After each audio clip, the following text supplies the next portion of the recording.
വഖഫ് വിഷയത്തിൽ കൊടിക്കുന്നിൽ സുരേഷ് എംപിയും വഖഫ് board chairman MK സക്കീറും നടത്തിയ പ്രകോപനപരമായ പ്രസംഗങ്ങൾക്കെതിരെ മുനമ്പം ജനതയുടെ പ്രതിഷേധം. മുനമ്പം സമരസമിതിയുടെ നേതൃത്വത്തിൽ ജനങ്ങൾ പ്രകടനമായി എത്തി ഇരുവരുടെയും കോലം കത്തിച്ചു. മുനമ്പം കടപ്പുറം വേളാങ്കണ്ണി മാതാ പള്ളി പരിസരത്ത് നിന്നും ആരംഭിച്ച് ചെറായി ബീച്ച് ഭുവനേശ്വരി ക്ഷേത്ര പരിസരം വരെ പ്രതിഷേധ മാർച്ചും തുടർന്ന് പൊതുസമ്മേളനവും സംഘടിപ്പിച്ചു. കൊടിക്കുന്നിൽ സുരേഷ് എംപിയുടെയും വഖഫ് ബോർഡ് ചെയർമാൻ MK സക്കീറിന്റെയും കോലവും കത്തിച്ചു.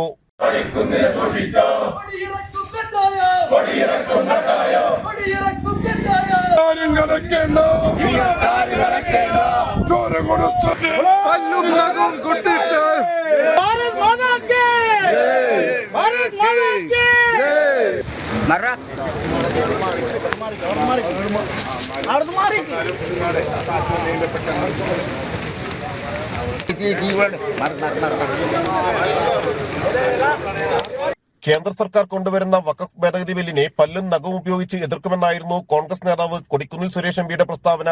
മുനമ്പത്തേത് വഖഫ് ഭൂമിയാണെന്നും മതം നോക്കാതെ എല്ലാവരെയും ഒഴിപ്പിക്കുമെന്നുമായിരുന്നു വഖഫ് ബോർഡ് ചെയർമാൻ MK സക്കീറിന്റെ പ്രഖ്യാപനം. ചെറായി ശ്രീ ഭുവനേശ്വരി ക്ഷേത്ര പരിസരത്ത് ചേർന്ന പൊതുസമ്മേളനം SNDP യോഗം Vypin union president TG Vijayan ഉദ്ഘാടനം ചെയ്തു.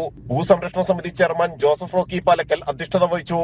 ഫാദർ ആന്റണി തോമസ് പോളക്കാട്ട്, സമരസമിതി convener Joseph Benny, KN Roy, BJP സംസ്ഥാന സമിതി അംഗം ES പുരുഷോത്തമൻ എന്നിവർ പങ്കെടുത്തു.